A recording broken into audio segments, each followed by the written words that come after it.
عليكم ورحمة الله وبركاته. Hordoftoota dhaggeeffattoota hin qabu ishee nannaa jechuudhaan wantaan isiniin jechuu barbaade mee komantii naa barreessaa. Nyaatan hojjedha,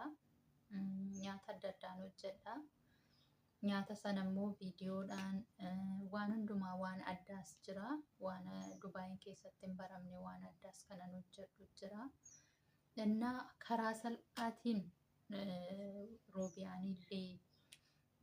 biriyaanii mashwee waan hundumaayyuu jechuudha karaa salphaatiin akka itti hojjetamu viidiyoo godheen isinii gadhiisa. Faxaayiris jechuudha waa baay'ee እና piizaa faxaayir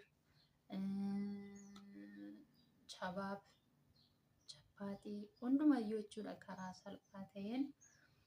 hin beeknu akkasin hin jenne yeroo hammaa immoo jechuudha Dubaayin keessatti baay'inaan nama nyaata hojjetu malee nama nyaata hin hojjenne gonkumaa barbaadaan jiran waan ta'eef hin beekuu ምናምን jechuurra kana bartanii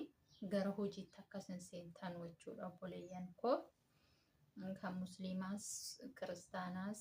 Itoophiyaan hundinuu jechuudha warra afaan koo beektanuuf isiniif intinaa jedha hojjedheen isinii dhiyeessaa tartiibaan jechuudha tartiibaan isinii kan dhiyeessa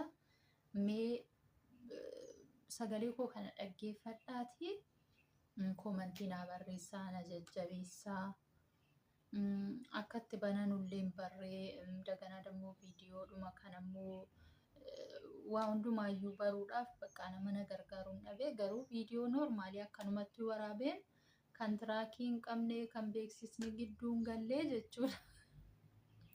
isinii gadhiisa ishee እና kana isiniin jechuu barbaadeetanii yaa habaabii gaayis jedhu yeroo baay'ee እና waan jettanu komantiidhaan naa barreessaa nama beekan duwwaatu hin ta'in nama hin beeknes goraa laalaa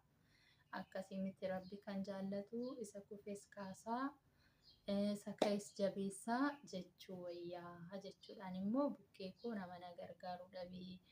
akkaataatti hojjetanuu waan hundumaayyuu yuutuubii kana jechuudha